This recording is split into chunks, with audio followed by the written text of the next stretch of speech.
Учурда өлкөдө кандай маалыматтар орун алууда түз эфирде таныштырабыз. Саламатсыздарбы? Студияда Абдумалик Базарбаев боламын. Өкмөт автоунааларды милдеттүү камсыздандыруу тууралуу мыйзамдын аткарылышын кийинкиге жылдыра турган болду. Бул туурасында Жогорку Кеңештин төрагасы Нурланбек Шакиев билдирди. Спикер кечээ министрлер кабинетинин төрагасы Акылбек Жапаров менен жолугуп, бул жагдай боюнча депутаттардын сунуштарын айтканын белгиледи. Ал киши менен кеңештик 1 апрелден тартып унасын камсыздандырбагандарга айыппул салынбай жылдырыла турган болду. Президент дагы ушундай маанидеги тапшырмасы бар экен, мөөнөтү узартылат, деди Шакиев. Белгилей кетсек, буга чейин бир катар депутаттар даярдык жетишсиз экенин айтып, АСАга тууралуу мыйзамдын аткарылышын кийинкиге жылдырууну сунуштаган болчу. Учурдагы мыйзам боюнча 1 апрелден тарта камсыздандыруу полиси жок айдоочуларга 3000 сом өлчөмүндө айып салынат. 1 апрелден тартып жана айып пулдар салынат деген мөөнөттү жылдыра турган болдук. Президент дагы ушундай мааниде тапшырмасы бар экен. Ошон үчүн сүйлөштүк. 1 апрелден тартып ошол айып пулдар төлөнбөйт, мөөнөтү дагы узартылат. Бул маселени маалымат иретинде айтып коеюн. Экинчиси, биз айтканбыз өкмөттүк күндү белгилейбиз деп.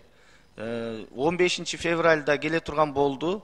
Өкмөт себеп дегенде ошол бүт даярданып, жазгы талаа жумуштары, арзан айыл чарба кредиттери жана башка маселелер боюнча астедил даярданып келип жооп бере турган болду. 1 апрелден тартып Бачабаздарды бычып салуу сунушу кайрадан көтөрүлдү. Жогорку Кеңештин депутаты Улан Бакасов хирургиялык бычуу баш мыйзамга каршы келбейт деп айтууда. Бирок башкы прокуратура Конституцияга каршы келерин билдирди. Ал эми акыйкатчы эл аралык коомчулук сынгаларын айтууда. Жаш балдарга зордук зомбулук көрсөткөндөр Кыргызстанда жана дүйнө жүзүндө кандай жазаланат? Кененирээк кийинки материалда. Бачабаздарды бычып салуу сунушун депутат Улан Бакасов көтөрүп чыкты. Эл өкүлү өз пикиринде сунуш баш мыйзамга каршы келбейт деп айтууда. Мында химиялык эмес, хирургиялык кастрация колдонуларында баса белгиледи. Муну депутат жазалоо эмес, дарылоо деп атоодо. Сунушталган мыйзам долбоорунун шарты боюнча соттолгондор психиатрдын текшерүүсүнөн өтөт, ден соолугу текшерилип, хирург дарыгердин аныктамасы менен гана кастрация жасалат. Бул эч кандай карама-каршы келбейт. Бул кыйноо эмес. Конституция четко прописано. Эмне себептен биз педофилдер ойлонуш керек? Тагдыры сынган балдар эмне болот? Зорутулган балдар эмне болот? Алар ким ойлойт? Ошол ойлош керек ушуларды. К сожалению, ким кепилдик берет? Ушулар 15 жыл отуруп чыгып, кайра ушундай алат деп. Эч ким кепилдик бере албайт. Өмүрүндө коркунуч жаратат деп. Биякта коркунуч жаратпайт, жана ден соолугуна деп атасыз. Бул медициналык мажбурлоо. Кыйноо эмес. Ден соолугуна эч кандай десем, талакат тийиспейт. Медициналык мажбурлоо да. Башкы прокуратуранын өкүлү мындай мыйзам Конституцияга каршы келерин билдирди. Ал эми акыйкатчы Атыр Абдрахматова өлкө бул мыйзамды кабыл алса, эл аралык коомчулук сынга аларын айтууда. Анткени кыйноо адамдын абсолюттук эркиндигин бузууга жатат. Ооба, бирок бул ошол эл аралык коомчулук тараптан аябай чоң сынга алынып келинет. Айтсаңыз, мына дүйнөлүк арендада кандай болот эгерде азыр ушул мыйзамды кабыл алсак? Бизди кандай кабыл алышат? Акыйкатчы айтсаңыз. Рахмат. Бул мыйзам долбоору кабыл алынса, албетте адам укуктары жаатында иштеген биздин эл аралык келишимдерге карама-каршы келгенине байланыштуу эл аралык коомчулук муну сынга алат. Өспүрүмдөр же секелектер сексуалдык зордук зомбулукка кабылган учурлар жыл санап саны өсүүдө. Коомчулуктун үрөйүн учурган кылмыштар менен коштолгон зомбулуктар да катталып келет. Башкы прокуратуранын маалыматы боюнча өткөн жылы 49 факты катталса, былтыр 52 факты орун алган. Өлүм жазасын колдонушун мен сунуштайт элем, ошону талап кылам. Өлүмгө жаза кылыш керек аны. Эч качан аны эскертпеш керек. Себеби ал башкасыга деле ошо кийин деле кыла берет. Кастрацияны эми, как обычно, малдарга, анан адамдарга да жасап атат да, кээ бир башка мамлекеттерде. Эми бул кастрация менен эле ошол кылмышты токтотуп коюуга болот деген ойдон алысмын. Мени кастрация кылып коет деп ошол кылмышка барбай коет деген кепил жок да, ал эч нерсени ойлобой туруп жасайт. Андай ишти кастрация эмес, казнь, өлүм жазасын коюп аткан убакта дагы кылмыш болуп өтөт да. Сунушталган долбоор каралган комитетке болгону 7 депутат катышты. Алардын арасында баш мыйзамга каршы келет деген себеп менен каршы чыккандар дагы болду. Сунушту парламент трибунасында талкуулайлы деген жүйө менен биринчи окууда долбоор колдоо тапты. Бирок буга чейин маселе парламентте көп жолу талкууланып, колдоо таппай келген. Биз бардыгыбыз билебиз, сот бийлиги кандай экен, тергөө процесстери кандай жүрөт экен. Дагы деле баягы бейбечаранын балдары өлүм жазасына тартылат, атылып кетет, жана соттолуп кетет. Жегиштер, ичкичтер ошон үчүн өлүм жазасын киргизбешибиз керек деген позициянын өзү да туура эмес. 5 жашар, 3 жашар кыздарды зорлоткандар, алар киши болобу? Киши болбойт. Алар эч качан киши болбойт. Алардын психикасы бузулган. Канча мына чечимдерди ажилетсиз чечимдерди чыгарып атышат да. Ошон үчүн мен каршымын. Педофилдерди химиялык бычуу жазасы коңшу өлкө Казакстанда 2018 жылдан тартып күчүнө кирген. Соттун чечими менен айыпкер жыныстык катнашка баруу каалоосун басаңдата турган дары ичет. Химиялык бычуу ыкмасы адам укугун туу туткан АКШда дагы колдонулат. Биринчи жолу 1980 жылдары ишке ашкан. Алгач процедура ыктыярдуу түрдө жасалып, жаза өтөө мөөнөтүн кыскартууга мүмкүнчүлүк берчү. Учурда хирургиялык бычуу ыктыярдуу түрдө колдонулат. Европа өлкөлөрүндө дагы кылмышкердин макулдугу менен ишке ашат. Химиялык бычуу Францияда биринчи жолу 2005 жылы, Улуу Британияда 2008 жылы, Польшада 2009 жылдан тарта колдонула баштады. Ал эми Чехияда 30 жыл ичинде 115 адамга химиялык бычуу жазасы колдонулган. Мында башка европалык мамлекеттерге караганда чара бир топ эле катаал. Чехияда химиялык бычууга макул болбосо, калган өмүрүнүн баарын психиатриялык ооруканада өткөрүшү керек болот. Балдарга сексуалдык ыдык көрсөткөндөрдү өлүм жазасына тартуу Африка мамлекеттеринде, Иракта, Иранда, Сауд Аравиясында, Кытайда жана башка бир катар өлкөлөрдө колдонулат. Йеменде мындай кылмышкерлер эл көзүнчө өлүм жазасына тартылат. Ал эми Кыргызстандын учурдагы кылмыш жаза кодекси боюнча балага жасалган сексуалдык зордук зомбулук үчүн күнөөкөр 15 жылга чейин же өмүр бою эркинен ажыратылат. Эске сала кетсек, сентябрь айында Кадамжайда катталган 15 жаштагы кызды зордуктоого шектелгендер камакта асынган абалда табылып, абактан каза болушкан. Роза Ахматжан кызы, Бектур Мойдунов, Белек Мусаев, Ош ТВ. Улуттук статистика комитети Кыргызстанда коррупциялашкан бийлик органдарынын рейтингин жарыялады. Статком 2022 жылдын 2-жарым жылдыгына карата мамлекеттик жана жергиликтүү бийлик органдарында коррупция канчалык тамырын жайып кеткени туурасында элдин ишеним индексин изилдеген. Индекс плюс 100дөн минус 100га чейинки балдык шкала менен эсептелет. Башкача айтканда, эң аз балл алган органда коррупция гүлдөгөнүнөн кабар берет.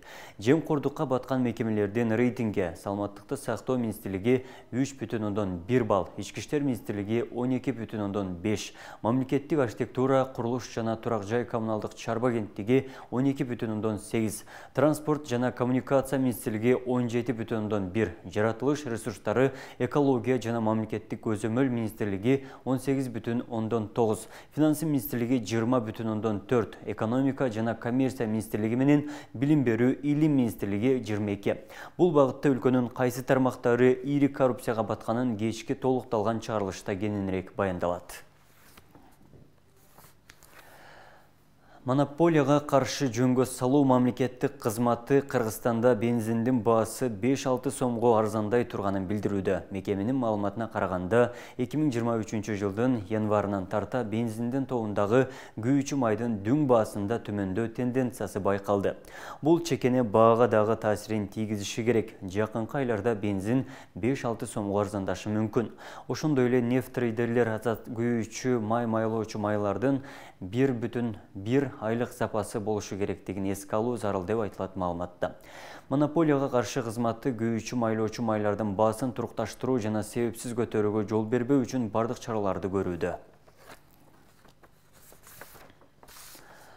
Азык түлүккө болгон баа жаңы жылдан тарта өсүп жатат. Экономикалык каачылыктын кесепетинен базар баасында туруктуулук сакталбай, мөмө жемиш дагы кескен кымбаттады. Айтсак, ошто пияздын килограммы 55 сомдон 70 сомго чейин көтөрүлдү. Ал эми ата мекендик өндүрүш болгон картошканын баасы арзандап, коңшу Өзбекстан өлкөсү албай жатат. Ош шаарынын Борбордук мөмө жемиш базарында 2 жума мурун 30-35 сомдон сатылып жаткан пияз дүкөндөрдө 70 сомго чейин кескен кымбаттап кетти. Буга ызгар суук менен Казакстан бул жашылчаны экспорттоону токтоткону себеп болгон. Учурда пияздын дүң наркы сортуна жараша 50-55 сомго чейин сатылууда. Жергиликтүү дыйкандар өндүргөн пияз дагы коңшу өлкөлөргө чыгып жатканы баанын жогорулашына түрткү берген. Былтыркыга караганда былтыркыга салыштырмага быйыл кымбат. Былтыр 18 сом, 19 сом, 20 сомго чейин болгон да. Былтыр тоңгон эмес, аны эгин көп болгон. Быйыл аз эгин аз болуп, ошо себептен ошондой болуп атат. Биз деле алып келебиз 5 сом жол кыра кылабыз. Килосуна 5 сомдон жол кыра алып келебиз. Мону ороп, шүбөсүнө фольга аяк менен ороп алып келебиз. Расход ол дагы. Ошого эметип кичине азмаз кымбатыраак болуп атат. Азыр 52-53 сом болуп атат. Ордунда 45 сом. Орында 45 сом, 44 сом. Ал жактын өзүндө кымбат экен, Казакстан чыгарбай койт бир пиязын эптеп, биздин мынабу бизнесмен балдарыбыз алып келип атат эптештирип. 50 сом пиязы жок калбай атат, 60 сом болобу, 50 сом болобу, кандай сом болсо дагы. Экинчиден картошкабыз болсо былтыркыга караганда быйыл арзан, 32 сом, 30 сом ушундай арзан. Бул эми ушундай өзүбүздөн чыккан неме болгондо го пияз дагы. Өзүбүздөн дыйкандардын баарын өлтүрдүк. Өзбекстанда алып чыгабыз, аяктап келебиз, бияктап келебиз. Өзүбүздүн дыйкандар пияздан экпей калды, сабыздан экпей калды. Базар баасынын мындай туруксуздугун саудагерлер доллардын кунунун өсүп жатканы менен дагы байланыштырууда. Учурда жашылча жемиш эле эмес, тамак ашка болгон баа дагы жума сайын өзгөрүп жатканын билдиришет. Ал эми базарга келген кардарлар болушунча арзан баада алуу аракетин көрүшүүдө. Ошол эле учурда тамак аш коопсуздугуна жана кымбатчылыкка нааразы болгондор көп. Пияз болсо 53 көтөрүлүп кетти мына оптом. Ушуну кичине көзөмөл салса жакшы болмок мамлекет тарабынан. Эл негизи кыйналып атат азыр. Айлык аз, пенсия, пособия дегендер жетиштүү эмес бизде. Бир айга жетпей калып атат негизинде. Анан ушуга кичине продуктыларга көзөмөл салып, картошка деле кымбаттап кетти, 32 болуп атат оптом. Июль айынан түгөгөн арбанын пиязы. Кызыл кыяныкы ошо өзү менен өзү башка жактан 1 килограмм пияз келе элек да. Булар доставка кылып алып келип атат булар. Казакстандан келет. Доставка кылып буларга кайтып памек болот байбы? Памек болот бай кайтып буларга. Наоборот, бул ушулар доставка кылып атат азырчы. Пияз, мисалы, любой вакытка пияз кетет да. Любойна кетет. Ал пиязды экпей койду эч ким. Дыйканчылык кылбай койду адамдар азыр. Антимонополияга каршы күрөшүү кызматы пияздын кескин көтөрүлүп кеткени аномалдуу сууктан дейт. Тескардуу суукта көп дыйкандардын тонналаган пиязы тоңуп калганын кошумчалашты. Бул жашылчанын баасын жөнгө салуу үчүн Финансы министрлиги 90 күндүк чектөө киргизүү зарылдыгын белгилешет. Ал эми азык-түлүктүн кымбаттап жатканы дүйнөлүк кризистен болуп жатканын жөө келтиришет. Өкмөт калктын керектөөсүндөгү 16 социалдык азык-түлүктү коргоого алып, кум шекерди сыртка экспорттоого чектөө киргизген. Өкмөт тарабынан белгиленген тизме бекитилген негизги азык-түлүк товарлары. Ошолорго байкоо жүргүзүп турабыз. Эгерде аракеттеги мыйзамдарга ылайык 1 ай ичинде азык-түлүккө болгон баа 20% өскөн болсо, өкмөткө сунуш берилип, мамлекеттик көзөмөл киргизилет. Ошол убакта чектик баа коюлуп, ошол чектен ашкан баада ашкан сатуучуларга мыйзам чегинен чаралар көрүлөт. Анан кийин биз эми негизинен өзү азык-түлүк товарлары биз 80% импортко көз карандыбыз да, өзүбүз өндүрбөйбүз, өзүбүз баягындай камсыз кыла албайбыз калкыбызды. Ошого бул баягы дүйнөлүк тенденция, дүйнө жүзүндө болгон баага биз дагы түздөн-түз таасирин берет. Кыргызстандын экономикасындагы баалардын өсүшү дүйнө жүзүндөгү көтөрүлүп жаткан бааларга түздөн-түз байланышы бар. Өткөн жылы азык-түлүктүн баалары 14%га чейин өссө, инфляция дагы бир эле айда 12%га көтөрүлгөн болчу. Тамак аш баалары күндөн күнгө жогорулап, айрыкча элдин керектөөсүндөгү ун, кумшекердин баасы асман чапчыйт. Абдумалик Базарбаев, Бектур Мойдунов, Ош ТВ. Мына ушундай кабарлар менен түшкү жаңылыктардын топтомун жыйынтыктайбыз. Ош ТВнын маалыматтык материалдарын расмий сайтыбыздан, социалдык баракчаларыбыздан жана YouTube каналдан күзөтүп туруңуздар.